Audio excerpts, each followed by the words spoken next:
Bem, senhores, no bloco anterior, nós estávamos tratando dos princípios relacionados à jurisdição e competência. E paramos no princípio da inafastabilidade. O oitavo princípio, né?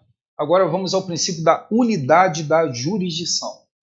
Esse princípio ele tem grande relevância, especialmente no que diz respeito às modificadoras de competência, que nós chegaremos lá. Em determinado momento aqui do nosso estudo, vamos tratar das modificadoras de competência. Artigos 76 e 77 do CPP. Conexão e continência. Servem para quê? Para a junção dos processos. Por isso que elas geram elas são chamadas, né, de modificadoras, porque em tese o crime seria julgado pelo juiz da comarca A, mas pela necessidade de união dos processos, nós vamos ter o julgamento feito por outro juiz em outra comarca. Essa unidade, essa regra contida na legislação processual, assim como no processo civil, que nos obriga a juntar os processos, ela se fundamenta no princípio da unidade da jurisdição. É claro que a gente fala do princípio da economia processual, claro que a gente cita outros princípios no momento de estudar, de se fazer uma abordagem a respeito do tema, que é bastante complexo, mas a base está na unidade da jurisdição. Quando nós falamos assim, olha, se 3 pessoas estão sendo acusadas por um mesmo crime, nós vamos ter que juntar os processos na forma do artigo 77, inciso 1 do CPP, que nós chamamos de continência por acumulação subjetiva. Nós temos ali uma acumulação de pessoas. O fato é o mesmo que está sendo imputado para 3 indivíduos. Vamos juntar os processos. Claro que, às vezes, isso não é possível. Se um deles, por exemplo, for menor, separação obrigatória. Tem casos de separação obrigatória, mas a gente vai examinar isso com detalhes no momento oportuno. Por enquanto, só para que a gente possa dar um pontapé inicial no estudo da unidade da jurisdição. Nós vamos juntar os processos por quê? Porque o desmembramento, a possibilidade de haver um conflito de julgados, no caso de separação de processos, é enorme. E aí o Estado vai parecer um Estado esquizofrênico. Por exemplo, desses 3 acusados, que responderam para o mesmo fato em processos diferentes, 2 foram condenados, porque os juízes reconheceram a existência do fato, reconheceram a autoria, mas o terceiro foi absolvido. Mas não foi absolvido por falta de provas, não foi absolvido por negativa de autoria, foi absolvido por inexistência do fato. Aí é, assim, algo bizarro. O fato é o mesmo. 3 processos diferentes. Em 2, os juízes reconheceram que o fato existiu, no terceiro ele não existiu. Professor, mas são juízes diferentes, cada juiz forma livremente o seu convencimento. Ok, mas todos eles falam em nome do Estado. Então, se o Estado, naqueles 2 processos, diz que o fato existiu, como é que no terceiro ele diz que não existiu? É o Estado. E o Estado não pode agir de forma esquizofrênica. Ou o fato existiu ou não existiu. Como é que existiu para 2 e não existiu para o outro? O fato é rigorosamente o mesmo. Estou dando o exemplo aqui da continência por acumulação subjetiva de 77, inciso 1. Não estou nem usando outros casos, outras hipóteses de reunião de processo, mas passam pelo mesmo raciocínio. O que nós precisamos evitar com conexão continência é conflito de decisões. Por quê? Por mais juízes que tenhamos, todos eles falam em nome de uma coisa só, que é o Estado. Então, essa é a ideia fundamental da unidade da jurisdição. Existem vários juízes espalhados pelo território nacional. Existe divisão do trabalho em razão do lugar, divisão do trabalho em razão da pessoa, divisão do trabalho em razão da matéria. Ok, mas todos eles falam em nome do Estado. E isso serve de base. Aliás, é assim, sem esse conhecimento, o tema modificadores de competência passa a não fazer sentido nenhum. Ok? Então vamos ao próximo princípio, o duplo grau de jurisdição. Esse princípio do duplo grau de jurisdição, ele passa por duas vertentes aqui. Por um lado, ele se baseia no reconhecimento de que os juízes são indivíduos, são seres humanos. E por serem humanos, eles são passíveis de falha. Isso aí é básico, é elementar. Tem gente até que estranha quando eu digo, olha, o juiz é um indivíduo, porque cria-se um mito tão grande.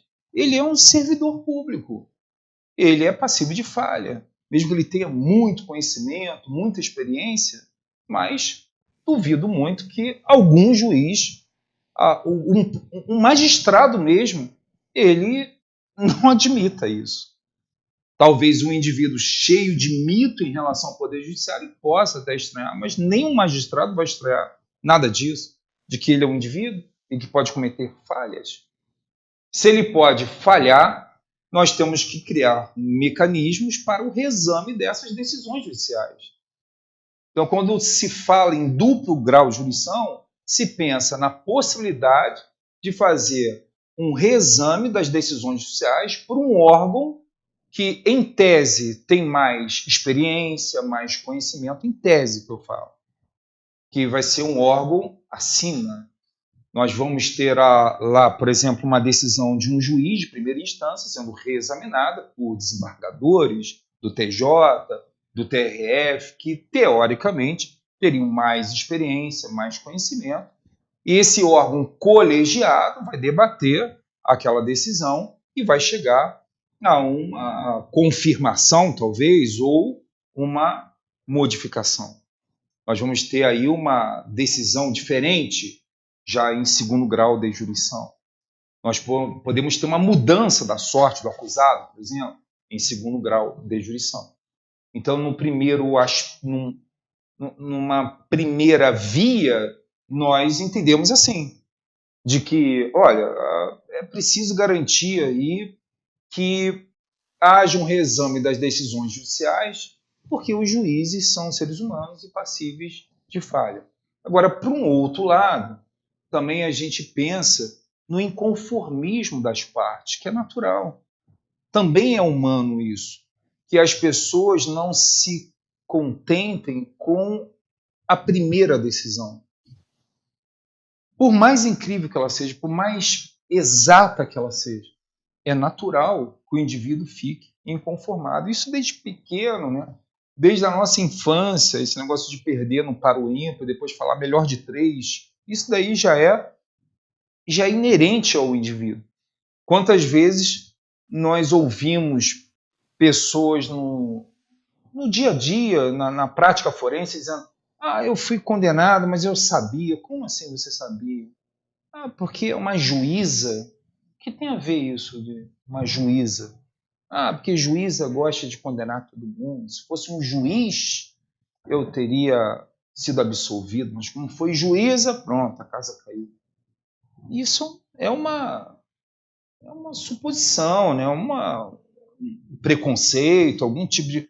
Da onde tirou isso? Talvez aquela decisão seja tecnicamente perfeita e ele tem aquela impressão, ou ele vai usar esse argumento de desculpa, alguma saída, talvez psíquica, para se conformar com aquilo ou para não se conformar com aquela decisão. E aí ele recorre. E, de repente, o tribunal ele vai confirmar a decisão. Aquele tribunal, aquele órgão colegiado formado por desembargadores, homens, vão confirmar a decisão da juíza. E assim fica mais fácil para o indivíduo se conformar com a decisão, com o pronunciamento estatal? Fica.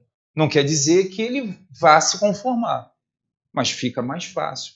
Quando há essa confirmação do julgado, aí o indivíduo talvez, né, há uma chance maior de pensar, não, eu tive aquela impressão de que a minha condenação ela era fruto de questões particulares, assim, da questão do indivíduo, é porque era uma mulher, é porque era muito jovem, é porque era mais velho, sei lá, qual argumento a pessoa vai querer usar para justificar aquela decisão que ela não se conforma.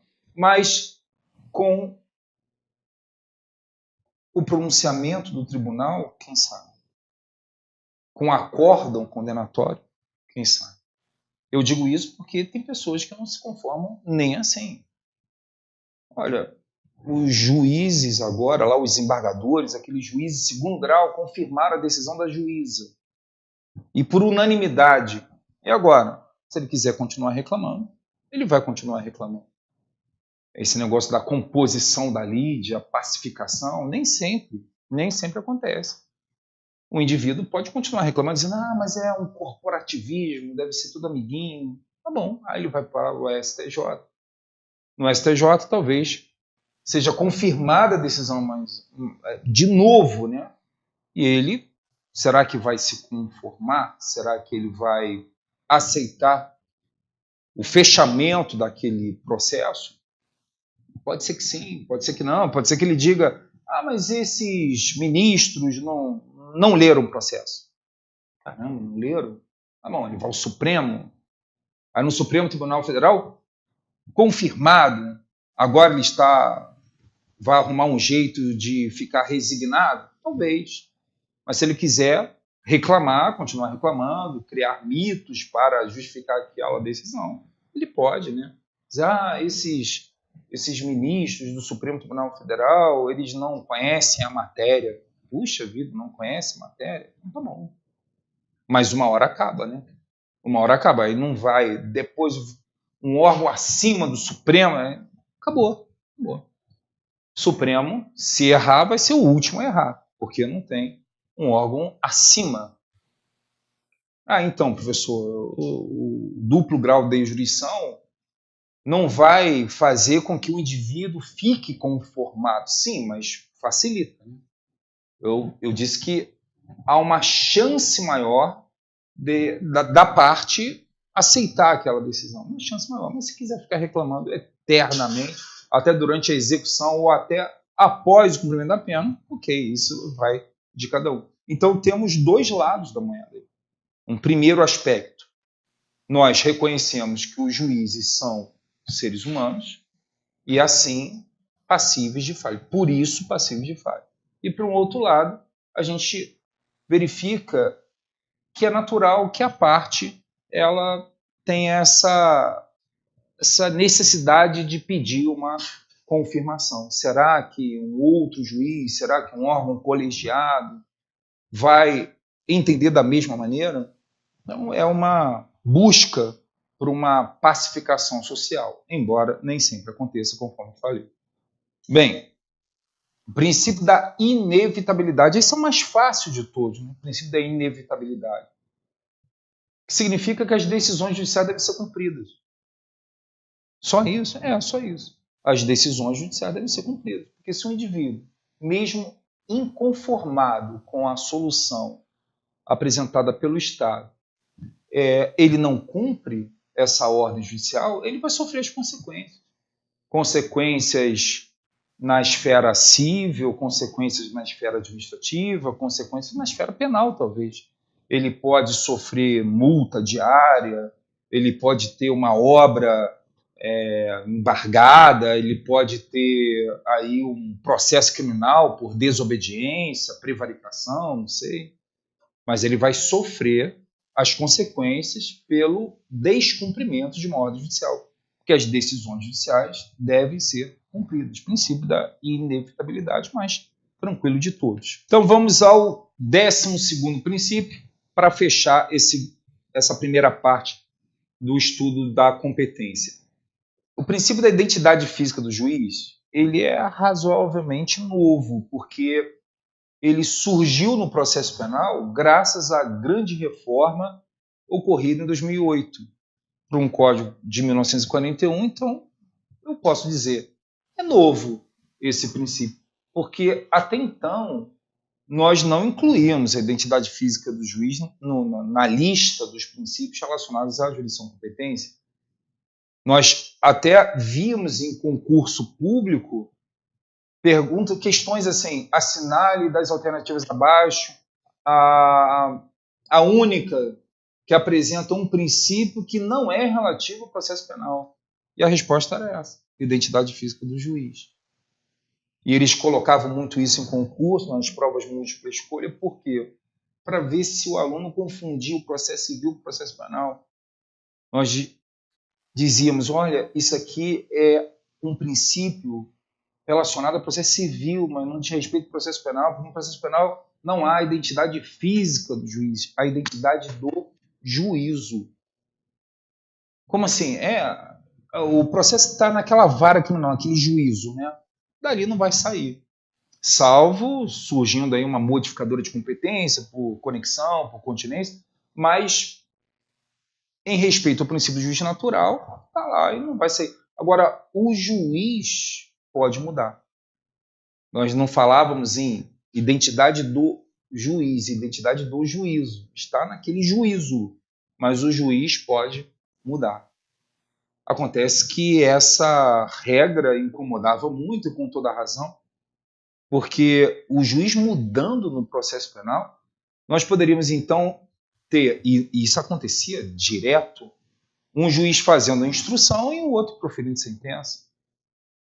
Isso não agradava nem um pouco, a doutrina sempre bateu nessa tecla, dizendo, ora, um juiz vai ter contato direto com o réu, com as testemunhas, e um outro, no final da instrução, já na fase das alegações finais, cai de paraquedas no processo e julga.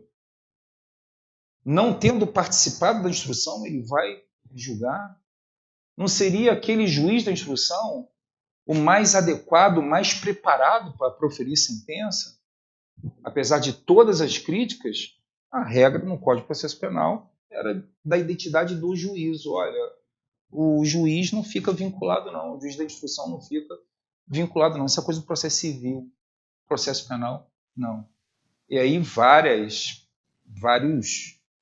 casos assim que chamavam atenção, né? Casos que nós trazíamos assim para um debate. Por exemplo, sujeito, ainda mais num processo como era antigamente, não hoje, que é tudo filmado, você tem acesso à mídia, o juiz ele assiste aquele vídeo quantas vezes ele quiser, dos depoimentos todos, mas na época em que isso foi instituído e que o debate era intenso, nós não tínhamos nada disso.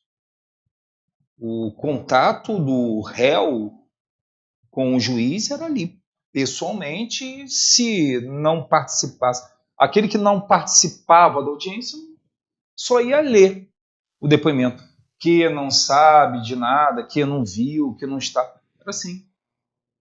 E aí a instrução toda rolava com um juiz presidindo, os depoimentos todos colhidos. Eu sou daquela época da máquina de escrever, com um funcionário batendo a máquina igual uma metralhadora, tudo sendo consignado nos autos de processo.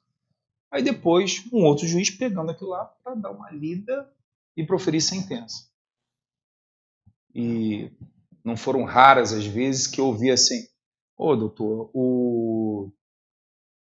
acredito que eu vá ser absolvido, né? Porque o juiz, não sei se o senhor reparou, o juiz estava assim bastante interessado no meu depoimento e demonstrando, assim, pelas expressões, demonstrando que realmente estava acreditando em mim.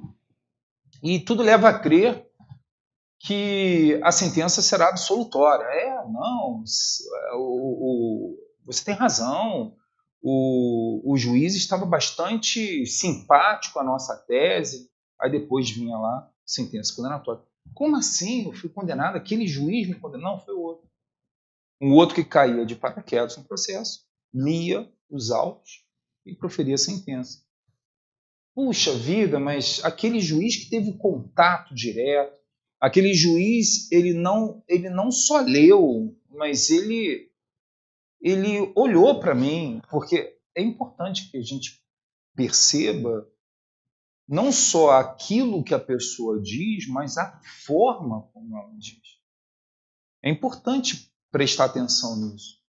Não existe aquele ditado, e é muito repetido no campo da psicologia, de que o corpo fala. O indivíduo pode estar prestando depoimento, falando tudo bonitinho, tudo decorado, mas todo mundo percebe que ele está mentindo pelo jeito como ele fala.